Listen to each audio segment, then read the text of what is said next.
Well, we're rolling now. Oh, are we? Okay. We're good. Sweet.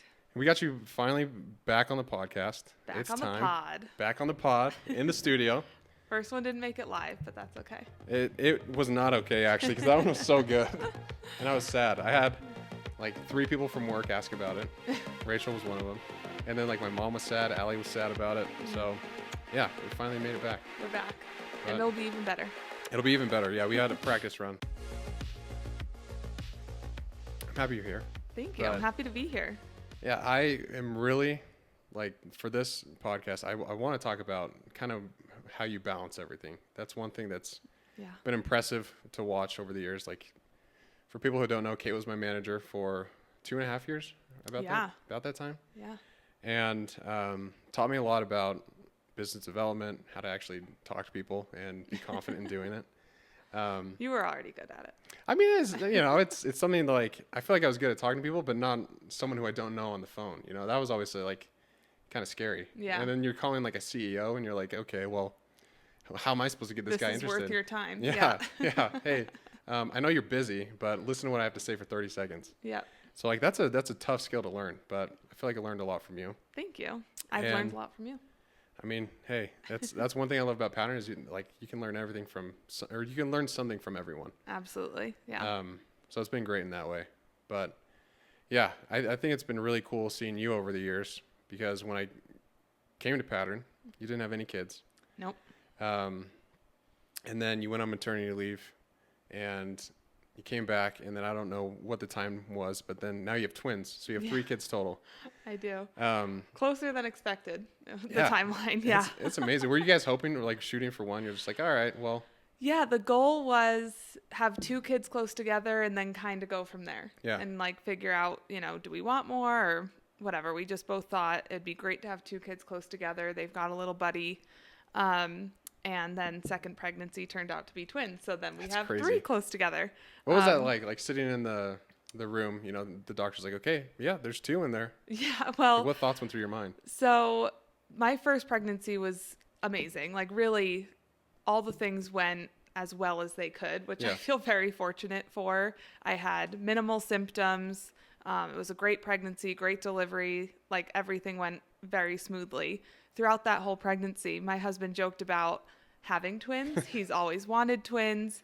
And so he and our doctor had this whole back and forth, like, oh, are you sure a second one's not hiding in there? Like this whole joke. And obviously it was just one, had our son. And then, just before he turned 1, I found out I was pregnant again. That's crazy, yeah. And I was feeling pretty terrible. Like I was really, really nauseous, kind of all the symptoms that you would expect through pregnancy. And it was way worse this time. And they make you wait for your first appointment. It's not like you find out you're pregnant and you go right in. You go in around like anywhere between 9 and 11 weeks. Like I think just some doctors do it differently. Just kind of let it develop because they can't really do anything until. Yeah, you can't hear much yet. Like everything's so small and early. So at that point, you just kind of wait and then you go to that first appointment. And at my office, you go in with an ultrasound tech first, and then from there, you go in and see the doctor. And so we go into the ultrasound room, and it was like 8 a.m.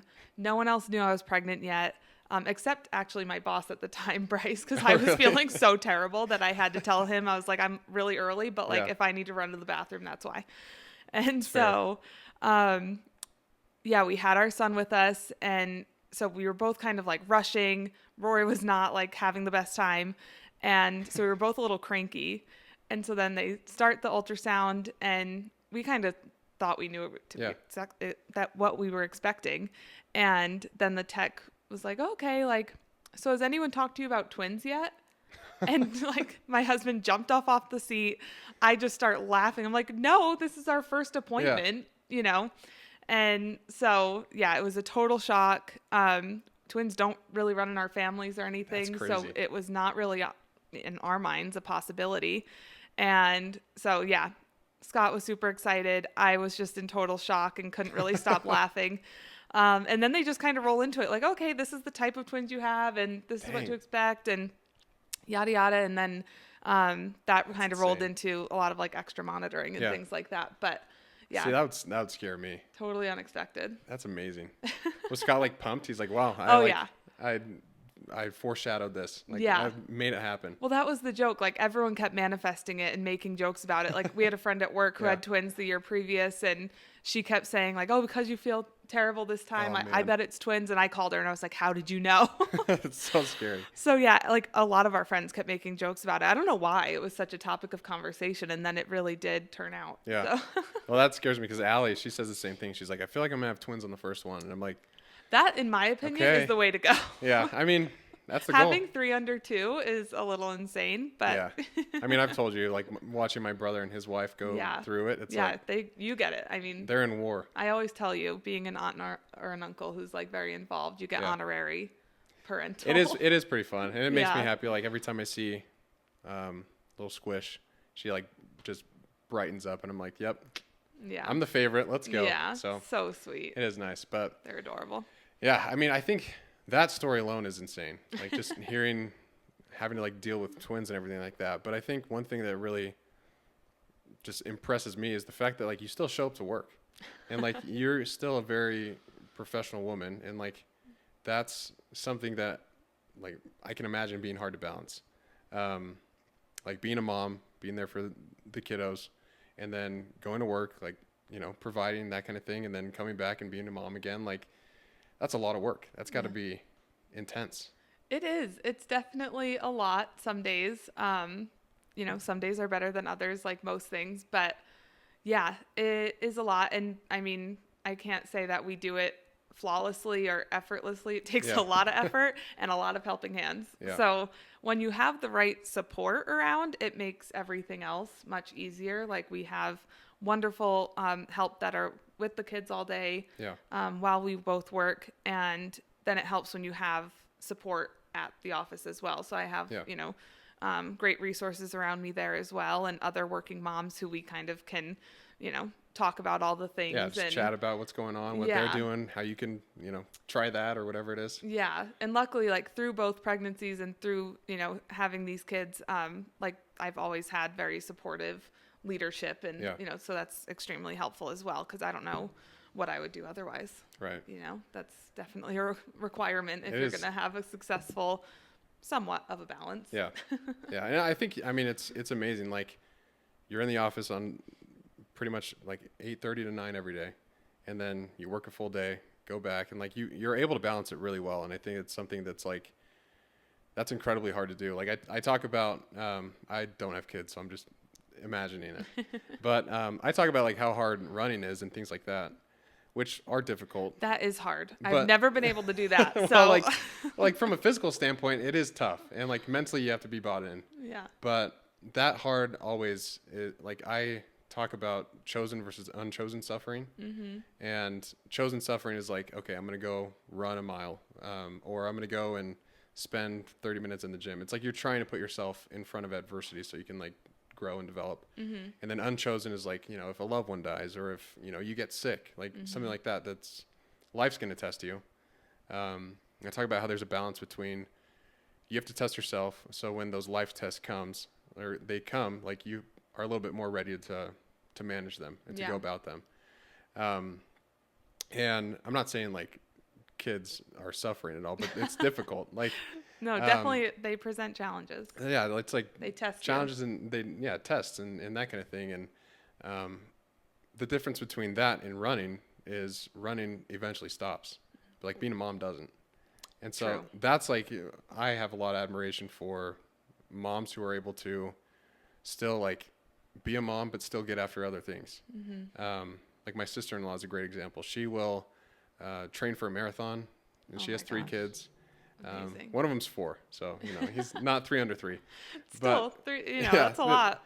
They're wild. The time. Yeah. And that's the thing is like she'll talk to my brother and be like, "Hey, okay, well, I'm running in the morning on Saturday. Like you take care of the kids. You can work out or do whatever you need to afterwards." Mm-hmm. But she still has to like build that into her schedule. Yeah. And I think it's just like it's one of the most admirable things because you're raising a human. You're teaching them all these like principles, right? That you want them to grow up and be, you know, a great person for society and help other people, right? Yeah. But yeah, I mean, long answer, or a long question here. This is a long story setup, but how have you seen like yourself grow with raising kids and challenging yourself at like, professionally and doing those kind of things? Like, what's that look like? Yeah. Well, I think it's twofold. I think, your bandwidth to manage, I don't know, other people's things, like whatever that is, whether it's their baggage or if they're encroaching on your boundaries, and you're comfortable with a lot of things, that when you have kids you suddenly don't have the time or the wherewithal to do that anymore. And I'm very much like a people pleaser. I want everyone else around me to be happy, and Same. So I think a lot of those things kind of come to a halt, and suddenly it's like, okay, well, this is my priority now. Like, I have my unit and I need to make sure they're taken care of. And if as a mom you also choose to, continue in your career, then you also have to have capacity for that. And so your capacity for other things just dwindles down because it all is being poured into like those two cups basically. And when you have people who go along with that and are able to show up and help, and you still socialize, but it just looks different these days, right? Like, so you just kind of shift how you go about all of these things. And so I think for me, that was a big change of really kind of building a new version of a backbone. Because I was always just kind of like, whatever everyone else wants and whatever makes everyone happy, and I'm just, here to support. And then it became like, okay, well, now this is what I need, and I had to kind of figure out how to advocate for that. And communication, I think, with your partner changes.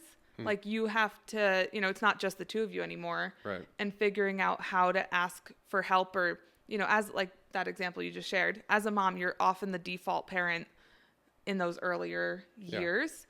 And, that changes, and then you go through phases and, whatever. But you do have to kind of set those times for yourself, or be able to say, hey, like, I need an hour, or that makes sense. I just need a shower. So like, you're on. And so I think some of those examples are ways that like I've had to just adjust my approaches, which I think has helped me grow. And I think will continue to happen because, as your kids grow, you're learning more. Like, we're all doing this for the first time. No one enters it as an expert, knowing what to do in every scenario. And so I think like that's going to be something that I continue to work on and learn for myself. But it's been interesting. Yeah. Man, that's crazy. I mean, I have seen like the people pleasing side where it's like you want everyone on the team to be happy kind of thing. I wouldn't really call that people pleasing though, but I think it's why I liked management. I was able to help other people, succeed, and I liked being able to focus on their successes and helping everyone else win, because I think like that feeds my cup. Like, it helps. That's my favorite part too, is like seeing everyone, like if someone's struggling and then they learn something and then they start like, hitting quota or whatever, like that's always fun to see and fun to watch. But I am curious, because I feel like a team is a lot like a group of kids. How has being a parent, like, at least influenced your management skills, or like style, maybe is a better word? I think it helped me be a little bit more straightforward. I've always been able to deliver feedback in a very like friendly manner. But I think a lot of times, if I really had to deliver hard feedback or have a hard conversation, I would build it up so much in my head before the conversation. Which can also be hard to admit, because it's like, well, I'm in this position, like I should just be able to do it. I shouldn't be nervous to talk about it. But I think after having kids, it did help me to just be like, this isn't the hard thing. Handling a tantrum is the hard thing, or being up at 2 a.m. is the hard thing.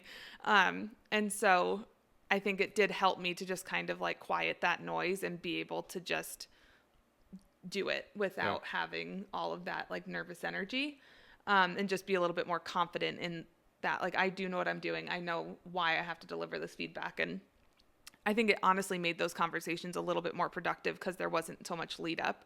Right. I'm still a pretty friendly person, so I always like to honor what people are doing well and, kind of fold all of that into the conversation. But I think it definitely helped. Yeah, I can't imagine you going into a meeting and be like, hey, what the hell have you been doing? Like, you're terrible. Can't imagine that. Yeah. Yeah, no, not my style. Yeah, it's a balance. Like, I think you can be nice and still give direct feedback. Yeah. That was always something that, like, my brother, have you read the book Radical Candor? Yes, a long time ago. Yeah, when we had our agency, that was one thing, like, he made everyone read that book. Yeah. And then after that, like, this might be throwing him under the bus a little bit, but he was, like, so overly direct to people that I think they got their feelings hurt a little bit. Like too far. A little too far, yeah. It wasn't really yeah. balanced, but, it is what it is. We were a startup. Yeah. But yeah, I think that's important, like, to give just clear, direct feedback in a constructive way that's not like, hey, you're terrible. It's like you have things that you can improve upon. Yeah. And it's like I do that in coaching a lot, at least with like my brother and other people who I work with. Like he'll come to me and be like, I'm kind of getting tired on the runs. Like I don't know what I'm doing. And I'm like, well, what's your food look like? And then like we'll try and break it down. And it's not like I'm coming at him from like a place of I'm mad at him or anything like that. It's more just like, if you want to be, a great runner, you have to do these things. And it's like, that's part of your fueling process. Like that's how you do it. Yeah. And I heard this quote, yesterday actually from one of my favorite like podcasts, and I wrote it down, so I'm not going to get it wrong because every time I try and quote something on this, just like free will, it just never works. So I don't want to get it wrong on this one, but they were talking about like believing in your dreams and having people who also believe in your dreams, like, and what that means. But here's his quote. He says, "One of my rules is you should only take advice from people whose dreams for your life are bigger than yours are." And I feel like you had that a lot as a manager. Oh, thank like, you. Because almost in every one-on-one and stuff, you were always like, okay, well, how can I like help you? How can I get you to the next level or anything like that? We were always talking about progression paths. And I feel like if you come, like if someone needs direct feedback and you come from it like a place like that, like, hey, I believe in this person, I'm going to give it to them. And hopefully they make some changes. Like, I think it's a very different conversation than like, oh, you need to change or you're fired kind of thing. But yeah, I think that's one thing that's been clear with like working with you is every member of the team, like you want them to succeed. And so you would do anything you could to really make that happen. Yeah. Have you always been like that? Like you're trying to help other people and see them grow? I think, it just has always looked different. I was thinking this actually on my way over here, that I love like being able to support and ideate with other people and like, how can I help you succeed? Like I have a friend right now who's, building out like a social media plan for a new, account that she's starting that, we want it to be really big. And we had kind of talked about it a few weeks ago, and now we're kind of sharing ideas of content she can put out there. But I don't think I would ever do it for myself, I love that she's doing it and I think it's amazing. And I think like she 100% can build what like she has her mind on. But it's funny because I don't think like if I was to start something like that in my head, I'm like, I don't think anyone would want to like look at that, And so I think it's just that I am here to help and build other people. And, so I think like in elementary school, I would work with this, special needs classroom and help them and put on plays and things like that. And then like in high school, I ended up being a captain on my cheerleading squad. And then in college, I was, serving on the council of my sorority. And so I don't know, I think there's different ways in which, you kind of like build up those skill sets and kind of find your path on like what you're meant to do or what interests you. And my interest just happens to be working with other people and helping them succeed. And I've enjoyed that. Yeah. And so I don't know. Does that answer that? Yeah, I think, no, like, that's awesome. I think that's might like just look a little different. Yeah. It's interesting because like I've been thinking about stuff like that too. Like, okay, well, where did these traits come from in my life? A lot of it comes from childhood, But I think that's cool. Like, that's a rare trait now, because everyone's so focused on like, how can I, make it, or like, what can I do to, make another $1 million? I don't know, whatever the scenario is, but it's like a lot of self-centered focus. And I'm kind of connecting the dots now, but like, even as a mom, like, you can't be self-centered. Like, you have to be serving the kids. Like, that's your duty. You're in Scott's duty is like to raise the kids, right?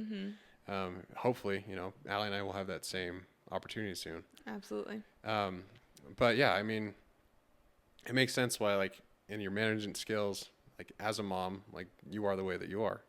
I think that's a rare thing. But what was a time, because I'm thinking about this now, where like you didn't have that confidence, like where you I guess felt like you could take a step on yourself, or take a step for yourself rather than help someone else. Does that make sense? Like, because you were talking about the social media thing, and how like that's more for your friend, not necessarily for you. Like, you'll help with the ideas. But were you ever just like, hey, I also want to see if I can take a shot on myself, like take a chance? Yeah, I think honestly, coming to Pattern was like a big step in that direction for me. We should talk about that a little bit, like the beginning days, because it is a crazy story how you started that. Yeah, because I was an individual contributor. My first role in the business development world, sales development, whatever you want to call it. Yeah. I did not know what I was being hired for. I was going into a role, at the time it was called a market development representative. And I assumed it had to do with marketing of some sort. And it was my first real exposure to like a corporate job. After college, I had held a couple other positions like in sales admin or sales assistant roles and things like that. But this was my first real like corporate interview. Yeah. Real quick, did you graduate in business? Public relations, actually. Oh, wow. Okay. Yeah. All right. And so I knew I didn't want to do that. By the end of the degree, I was kind of like, I don't think this is for me. But I definitely had like the people skills, and I wanted to be, somewhat either like customer facing or in this case prospect facing, where I was able to have those like outward conversations. And so I interviewed, and the woman who interviewed me was also from New England. And so I was kind of like, okay, I feel like we have some sort of connection already. And it worked out. But in the interview, I remember they asked me like, are you comfortable on phones? Like, how's your communication and organization? And, looking back, it all made sense, but I was kind of like, oh, interesting questions for like a marketing position, On the phone, what are you talking about? Am I going to be doing surveys? Like, right. Yeah. So then I started out, and my dad was kind of like, you in sales? Like, this is interesting. And it worked out. I was like addicted to being at the top of the leaderboard and like exceeding my quota. And, then I was helping to onboard new people to our team, and it just kind of like snowballed from there. Yeah. And then ended up in team lead positions along the way. And with Pattern, it was listed as a manager position for the business development team. And through the interview process, they were like, we wanted a director, but directors really don't want to manage. Like, I think at the time there was 2 people. Yeah. And when I actually started, it was down to 1 because someone else moved into a different role. And, that's crazy. So everyone when they were interviewing were like, well, I want larger teams. I want to manage managers. And I was kind of like, well, I'm here and I have so much to give. I have all this energy, and I'm ready to, help build this out with you. Yeah. And so, it worked out, and that was kind of how I got started into like the management path, outside of, being in the team lead role. So that was a big step in that direction of like, I'm going to put myself out there and try this. And it's huge. Luckily it worked out. And it's opened up it's opened up tons of doors. I feel like, because your job has, progressed over the years and gotten more and more complex, but, I think that's a really important lesson for anyone out there who's like, I don't know if I will do well in this, and it might seem scary at first or whatever. Like, you might be trying to get into something new, like you, with business development and that kind of thing. But like taking a chance on yourself is important. Yeah. And I felt the same way. Like when I moved up to Pattern, or moved up to Utah for Pattern, like I left my family and all this stuff, but I was like, I just want to give it a shot, like see what I can do. Cause I always play, have you ever heard of fear setting? No. So it's a concept by Tim Ferriss. He's like a big Silicon Valley investor guy. Has a podcast of himself, but like he talks about this principle of fear setting, which is if you have a goal in mind, and let's just for this example say like, okay, I want to be the business development manager at Pattern, and I'm going to go for that interview. Then you sit down and you're like, okay, what are the worst things that can happen? Like one, they say no. Like two, I get the job, but I fail. Like, okay. And basically the whole point of that exercise is for you to say, if these things happen, will I be okay? And if the answer is yes, then it's like, well, why not? Why not try? Yeah. Was there fear going into that role? Definitely. I mean, at the time, the sales organization was pretty small compared to a lot of other like established companies, and Pattern was already doing so well. But the sales organization, I think there were like 5 sales reps, at least in our office. And so I was meeting with all like C-suite executives for a manager position, which at a lot of other corporate entities would not really be the case. You'd be meeting with like other mid-level leaders. And so, yeah, it was definitely intimidating, but really exciting. So I had been in an e-commerce marketing company previously, and I loved it. I loved the field. I loved talking to those people. As a consumer myself, I felt very connected to it. And so in knowing about Pattern for a couple of years and just seeing the success they were having, I knew I wanted to be a part of that. And so with that, anxiety or nervousness that came with the interview process, the excitement was there too of like, if this works out, it could be really, really cool. Right. And turns out it has been really, really cool. Yeah, it's been fun. It's been crazy to see like the growth that we've experienced and the successes that we've seen and putting on Accelerate and all of these like really exciting things. And I've met some wonderful friends and, really in that example of like this fear setting, understanding the possibilities that could be. I don't think I even realized what those possibilities were, 'cause it's been even bigger than I imagined. But it's been absolutely like the coolest thing. And I'm very fortunate, to be able to balance the two of being a mom. And that's like, of course, my favorite title, my favorite part of my day. But then when I'm at work and I'm able to be in these meetings and help solve these problems and work with the people that we get to work with, it's also really cool. So it is awesome. Yeah. It has been a fun journey. Like, I think I may have been talking to you about the first Accelerate that we had. It was in like a hotel. Yeah. The Grand America, and now it's like in the Salt Palace. So it's like it's just grown a lot, and it's been fun to see. Yeah. But I do Shout want out to to our amazing events team. Yeah, they are great. They do it all of them. It's insane. Like they work for hours. Like when that time comes around, it's like late nights. I think I saw something that they were up to like 3 a.m. in the Slack channel. I can't remember, but it is amazing what they do. And like they're very organized, which is what I want to ask you about is organization. Because I know like we've talked about lists before, like having time blocks in your calendar. I remember when I first started, I was like, I know what I'm supposed to be doing, but just don't know when to do it. Yeah. And it's like looking back now, it's like, that's such a dumb thing to worry about. Well, it's like, easy to get lost in the sauce when you first start out and you're managing like pipeline and calls and emails and like all these different things. And then you also have the meetings start to pop up. And so it's easy when you're first starting out not to know how to manage all of the different things. 'Cause like in college and, all these different. Yeah, it's pretty easy. Yeah. It's like get it done by this date. So you don't really have that. Yeah. But I know you're very organized. Try to be. So how do you go about like organizing your day? Well, time blocking for sure. Yeah. I use my calendar for everything, personal and professional. Like when I have to remember to, call like a kid's doctor, I put it in my calendar, like call Smart. To set this appointment. I last night had to turn my husband's away and I had to turn the sprinkler on and off. I set timers for those. Like I know that because my brain is split into a lot of different areas at this time in my life, like I need those reminders. I'm not someone who can just like, I don't know if you've seen these reels and it's like kind of the same idea of give a mouse a cookie. Because Okay. then it's like give a mom a task. Yeah. And so it's like, okay, I'll just unload the dishwasher. But then I go to put this away and I realize this pot's dirty. And so then I bring that over. And then that reminds me that my laundry's not done. Yeah, and I've so seen then that. the things just keep going.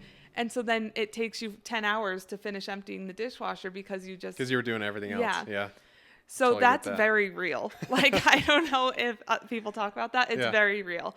And I think it's the same with work and stuff. And so I just had to recognize, like, I need these tools to help me stay on task or to help me, complete these things on time. And so I use my calendar for seriously everything. And I do try to remind myself of, like, I'm folding the laundry right now.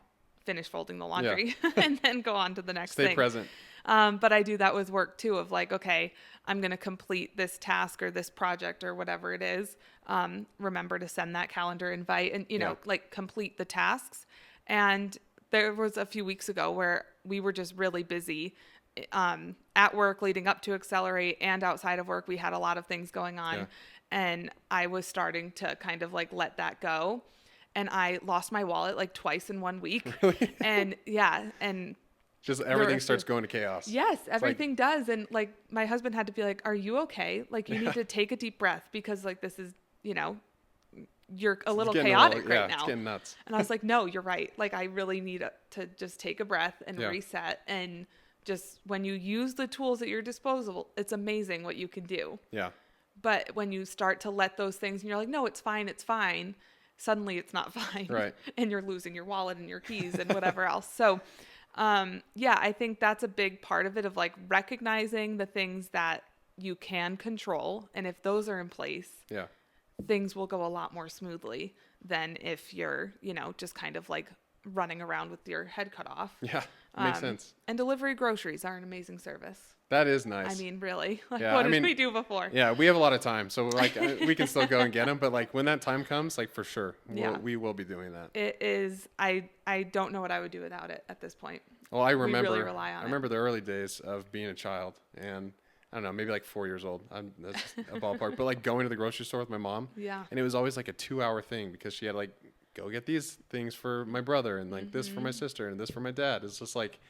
And then like the weekly groceries, and it was just nuts. We have a shared grocery list that like we share with myself and our nanny and my husband. And so like all of us can add. So it's like, okay, well when the kids' snacks run out or while she's working, like, so then I'm not looking for it later on, it's amazing. That is amazing. Technology is really the best. Helpful.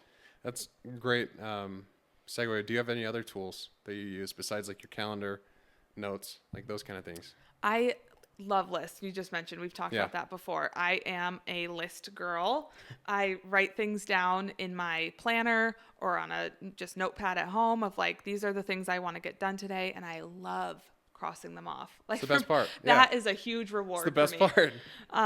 So yeah, definitely a list is a big one for me. And then I think not suffering in silence. I use that as a management tool as well. Like every time I'm onboarding someone or working through someone who's having just like, challenges to meet quota, whatever it is, never suffer in silence. And so if like there's a lot of things that you need to get done or things on your plate that you can share with someone else. So if that is a teammate, a manager, or your partner, I think making sure to talk about it is helpful because then they can help remind you and you can like hold each other accountable of like, did you do this thing? And so I don't know, I think that's part of it. Just it kind of all harks back to that communication piece. But lists, I guess, are a way of like communicating with yourself. It's true. I mean, I do the same thing. Like, have a notebook and I do a little box instead of a cross through. So then every time I'm done, check mark. Yeah. That's it. Yeah. But, it's so satisfying. Yeah, it's the best. Accountability is a big one though. Yeah. Because like right now, I'm trying to make this thing with getting after it to where like I post more content. I talked to you a little about this at work. And it's like, I feel weird doing it. Like it's kind of like imposter syndrome again.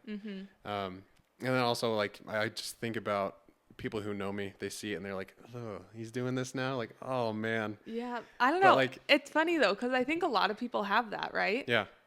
But when I see your content, I'm like, I am so proud of him for putting that out there. Like, this is so great to see. It's so cool. And like, I think it's a great conversations that you're having with the different guests that you do, whatever. So, and maybe that again, like it goes back to, I like just love cheering other people on, but I don't know. Like, and again, I think if I did it, I'd be like, what? No one wants to look at me.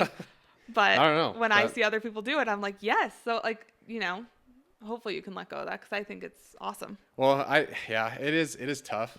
Like, I feel like I always have that, but what's great is like, Allie's the one who's like, hey, like, who cares? Yeah. Like, just post it. Like, doesn't matter. Yeah. And then she's always like the one that's holding me accountable. Like, hey, did you post something today? Mm-hmm. Or, like I tell her I want to read, and she's like, did you get any reading done? Or did you get your miles in? Like, whatever it is, just having someone who's like reminding you, to do the thing that you want to, or whatever it is that you need help with. Yeah. It's like, don't suffer in silence. Try and help other people reach their goals, and they'll do the same for you. Yeah. But it's interesting. It's pretty interesting. 100%. I did want to ask you about how you remain present with your kids, because we've talked about, like, you and I, how like you don't want to be a screen family, like that kind of thing. Allie and I are very much the same. We don't want our kids to be exposed to like all the screens and stuff. And I've seen my brother parent that same way, and it's like it's a night and day difference compared to other kids who have screens. And that might work for some parents, and don't want to absolutely don't want to shoot down that, but like I think there is something to, one, being present with the kids, and then two, like letting them play and that kind of thing and have an imagination. But more towards the first question, like what do you do to stay present with the kids when you're with them? Yeah, I mean, I think it's definitely easy, when we have access to our email and our Slack and it's crazy. Our, social media profiles, whatever, to just like pull that out or throw on, a show or whatever. And trust me, screen time is a tool. Like we don't have zero screen time in our house, but when I need 5 minutes to like get dinner on the table, or if it's a way for us to just like sit and be calm, or if someone's sick and you can't be out playing, whatever it is, like there is a time and a place, and I do not claim to be like a screen-free household for myself or our kids, but I try and use it as a tool, not as a crutch. And when we're out in public, like I want my kids to be experiencing that and not be, we're not like out all the time. It's a little hard to get out of the house these days, but I can imagine. Yeah. I think, for us, it's folding them into our interest, but then also like, I don't know, it's been really fun to just like, Rory loves this like choo choo train song.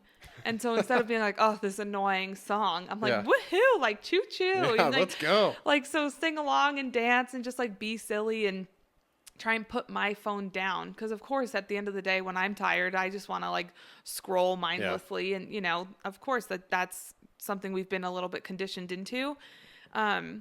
But with kids, like they just want to play and they want to be with you and they want to run around outside with bubbles. And so, I think it's just, if you let yourself be in those moments and remember why that's fun for them, it becomes fun for you. And then it's like, that's what you end up craving instead of being on your screen or putting on a show for them.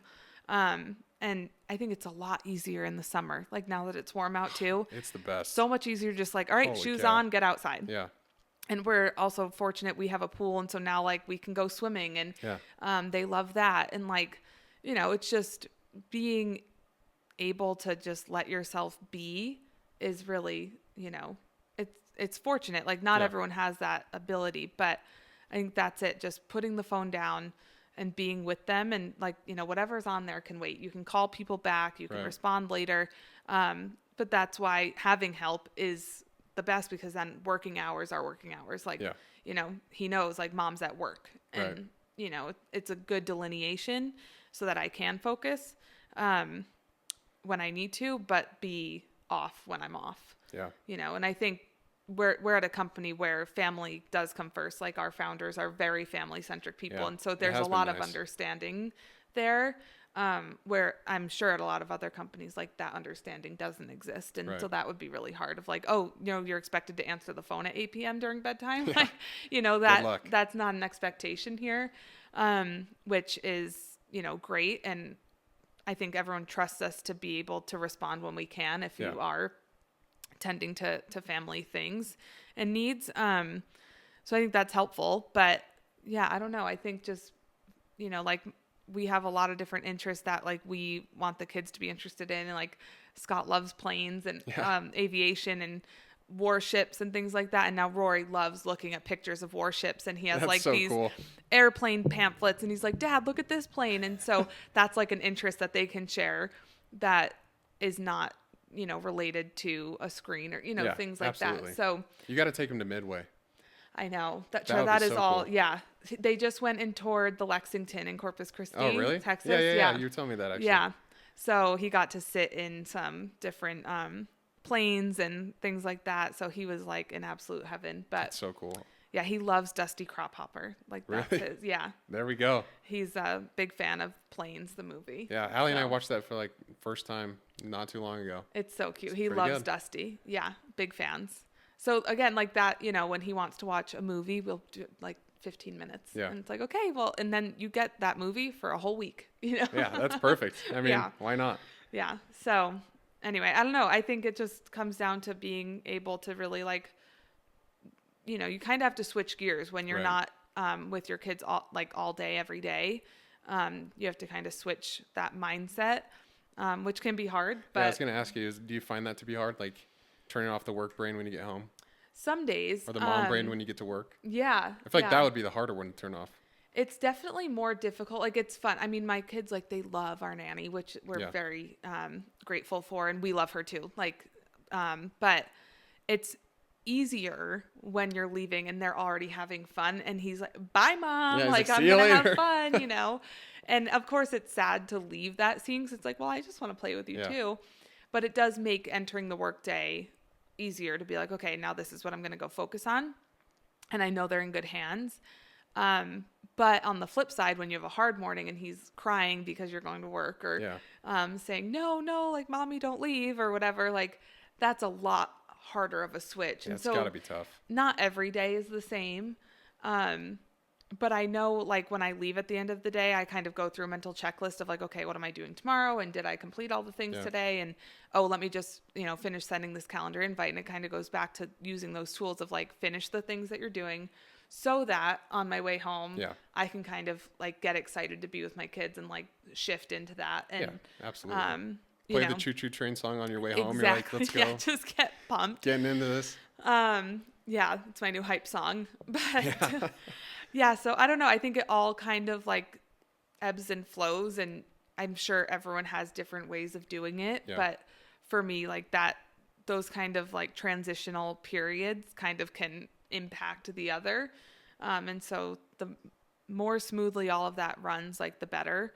And it is a little nice, I used to have like a 7-minute commute before kids and I was like, this is amazing. I can like go home during lunch or I can, just get right home and go into whatever I need to do. But now in our house we're in now, it's about 20 minutes to the office and it's kind of the perfect time to like give yourself a little bit of decompression time before jumping into like, while it's fun or whatever, the chaos that ensues with kids, and like getting dinner ready and just jumping into that. Yeah. And so that way, like if I do think of something else that I forgot throughout the day or something I need to message someone, I can like make myself a note or, whatever it is. Yeah. Add to the list. Yeah. Add it to the list. That's exactly. So good. Yeah. What's a lesson that you hope your kids learn from you? Oh, a lesson they learn from me. I'm big on kindness, which just, I think if they can take that away of like be kind to others. I mean, that's so basic, but I do think it is so important. I did see a sign yesterday as Allie and I were driving on the freeway and it said, if you can be anything, be kind. Yeah. And I was like, that's a good quote. Why not? Why not? You know, and it's hard. It's getting harder and harder. Well, yeah, I guess that's in true. Today's world. Like, people can be jerks or, yeah, that is the hard part. We're all like heads down in our computers and all in our phones all day. And like, I think that human interaction, it gets harder and harder to have patience for people. And, sometimes though, if you're able to zoom out and be like, everyone really generally has good intentions. But I think the more you experience the bad intentions, I don't know, it's hard. And so I think if I can just remind them that like, it's good to be kind, but also stand up for yourself and like have your own boundaries. And, I think that's important too. And so like, it really is all a balance, but as long as you have a good support around you and you choose the right people to be with, then, you know, the rest feels a little bit lighter. Yeah. So I don't know. No, I think that's a great lesson. And I'm sure honestly. it'll change as life goes on. Right now I'm like, oh, you're also cute and innocent and fun. And so it's easy to say that. But I also want them to be able to work hard and, you know that things don't just land in your lap. Absolutely. That's a big part of it too. And, you know, so I want to be able to provide for them while they're also learning to provide for themselves, and they learn responsibility and, you know, that's a big part of growing up. It's huge. It's a huge one, but it like you said it, it's a rare trait now to be kind, and usually there's no downside for being kind. Yeah. Like, you're not going to get any negative consequences from that, unless, I don't know, you're being too kind to the guy that's like threatening you, then maybe you will. But like, you need to learn how to stand up to yourself, and hard work is crazy important. Like you need hard work, you need persistence, and you need to learn how to be resilient, like when challenges come up. And I mean, resilience is huge for sure.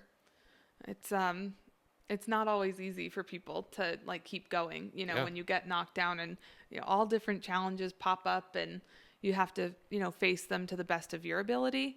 But then keep going. Yeah. And you have to just keep moving. It is hard. Yeah. Has there been a time where you have had to be resilient as a parent? Oh yeah.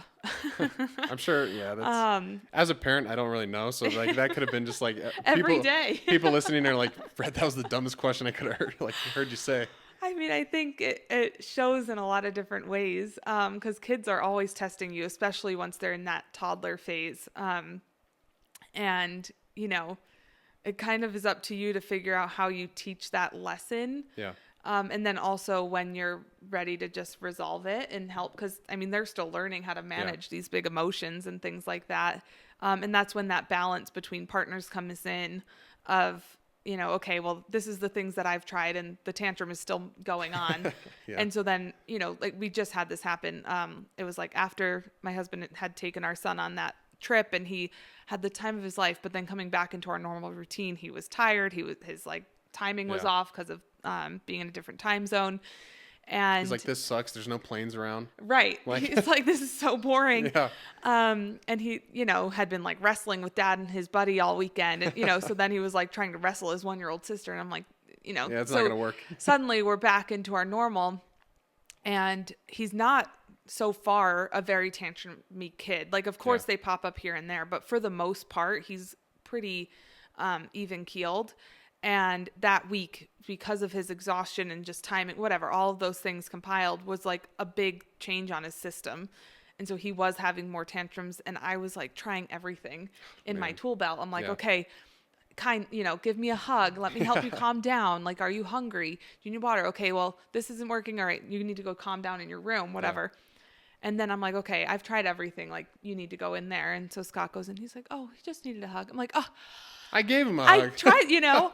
But I think that balance of like, you have to have resilience and you can't take it personally because really it like has nothing to do with you. Right. And then, you know, I think that balance of just figuring out when to tap someone else in or whatever, is helpful. But then being able to go into the next day of like, okay, hopefully there's none of those today. 'Cause every day there's going to be something different and you have to figure out how to manage it for that kid. So yeah, I don't know. And then also tend to the things that you need to tend to that are not child related. I mean, that's getting after it in a nutshell. Like showing up every day and still like trying to have the best attitude while doing it. And I'm sure sometimes that's hard. Yeah. Like maybe you don't get a good night's sleep or, you know, work's really stressful. And I think it's just like really, really admirable. And that's one thing, like moms don't get enough credit, I don't think. You know, we could do a lot better with like supporting moms. Just like from seeing my own sister-in-laws and sister go through it. Like it's, I don't know, like especially with like professional stuff too. Like we could definitely support them better. I think England gets like a year, right? Oh, or yeah. the UK. There's a lot the U.S. could be doing for maternity leave for sure, unfortunately. But, you know, I think do with what you have, like, and make the most of it. Yeah. You know, and the time that we get with our kids, like it does fly by. Like I cannot believe I have a 2.5-year-old, never mind twins after that. Like that it is just nuts. kind of, if you zoom out, it's like, how are we already here? It's crazy. Right. But then when you're in the thick of it, it's like easy to get frustrated and stuff. Like, no one's perfect. We're all just still humans and figuring it out day by day. But ice cream helps, and wine. Hey, there you go. A little bit of ice cream, a little bit of wine, sit back. It definitely helps. Yeah. Yeah. Well, yeah, I think what you're doing is amazing. Like both at Pattern, both as a mom. And I think it's a great example of what you can do if like you do push yourself, and you obviously do in many ways. Yeah. I think it embodies the getting after it mindset. So Kate's getting after it. Yeah. Getting after it. Yeah. Well, I'm proud of you, and it's great that I get to have a friend like you to help support me. Yeah. Well, thank you. Always. That's why we're all here, is to support each other and help each other out. So, anything else? Anything else? We didn't actually talk about Taylor, which is shocking. But we didn't. Yeah. I think I let in with that last time. Yeah, but Taylor, I mean, if you haven't been brought up to date on the latest news, I haven't. She has bought back all of her original work. Oh, so she's totally good now. Yeah. So Studios we're very can't make happy money for off of Taylor that. Swift. Yeah. That is cool. And like, that's crazy. I learned that studios do that. Like, what's the guy's name? I don't know if you ever saw this guy he's like kind of a redneck dude. He like sang one song on TikTok and it went super viral, and then he like wrote all his music. Oh, cool. But anyways, Oliver Anthony, that's his name. Okay. But he like got all these record companies calling him like, hey, we'll give you $7 million. Like, and this guy's like, oh, well, I should do that, right? Like, that's a huge amount of money. And Joe Rogan's like, I guess he called him and he's like, don't do it. Like, don't sign anything. They're pretty much going to steal money from you. Like, royalties are where it's at, and they're going to have all of them. Anyways, so he didn't do that, and he just like published his own music. Then he like got super big. Turns out he's getting a divorce, and his wife wants everything. Oh. But anyways, crazy story. So I didn't know music studios did that. Like, yeah, that's crazy. And I think a while back, like it was kind of normal or something. I don't know. But in all of the upheaval with like the changing hands of Taylor's music and how her contracts were written when she was younger. Yeah. It just sparked a much larger conversation, it seems. And so a lot of artists are being more aware of making sure that they own their masters, they call them, and like all of the lyrics and the music videos, like all of that goes with it. And so anyway, she was re-recording all of those so that she, had her own, she called them Taylor's version. Yeah. And so all of her fans were only listening to those versions to give, that's fair, them their time. But she just was able, because of the Eras tour and all of that, she was doing extremely well and was able to buy them all back. And that's crazy. Do you know how much she paid for all of it? I think it was $350 million. That's insane. I've seen. I think that is crazy. I think 350. Holy cow. Yeah. But she'll probably make tons of money off that now. I hope so. Because now, I hope that whatever royalties are attached and all of those things, like she owns it all now. So, I think for sure, and she's doing all right. She's doing all right. Well, are they, are her and Travis Kelce getting married? I mean, as much as I'd love to, I'm not actually friends with Taylor Swift, unfortunately. Oh. So I don't know. We thought, the rumor mill is always going. I hesitate to ever say anything as matter of fact when it comes to Taylor because she is just full of surprises. And I think when she's ready to tell us like about her love life, like she will, but I think they are just happy as can be and are just adorable. Yeah. Yeah. I mean, they're so cute. I keep telling Allie if a opportunity ever comes up to be her pilot. No, seriously, Allie, we need you to fly Taylor Swift around. Like, I mean, I could quit my job. Yeah. I could make my content as, bad as I want it to. Don't need to make money off of it. She'd be good. Yeah. Good for life. Yeah. No, that is a great dream that I'm happy to support. Yeah. We'll make it happen. Yeah. We need to have her. Networking. We'll network. Yeah. We'll network up the chain. Yeah. Gotta get there. Yeah. So good. Taylor's great. Karma's still one of my favorite running songs. It's so good. It's a great one. Yeah. But, Kate, honestly, I appreciate you coming back on, giving me a second chance. Oh, to record this. Anytime. Happy to be here. Happy that you're doing this. I think it's wonderful, and you're doing a great job. So thank you for having me. Always. Well, that's the point of this, is to have people on to share their stories and what they're doing to get after it. And you got a lot that you're doing. So I think it'll be a good episode. Lots of people will send it. And I always say, like if there's ever anybody who wants to talk about motherhood, talk about work, any of those things, like connect with me on LinkedIn. I'm happy to have those conversations. I think it's nice to be able to, just talk about it and hear someone else's perspective. So I learn from working moms all the time. I mean, great person to learn from if that's you. So thank you. Well, appreciate everyone for listening today. And as always, keep getting after it.